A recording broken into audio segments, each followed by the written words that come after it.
štatistikike.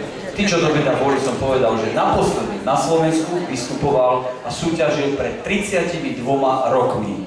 A dnes v Dunajskej Strede si to zopakuje opäť. Z Česka prišiel a reprezentuje Fitness Pouzar. Ako som povedal, má 54, výška 181, váha 86.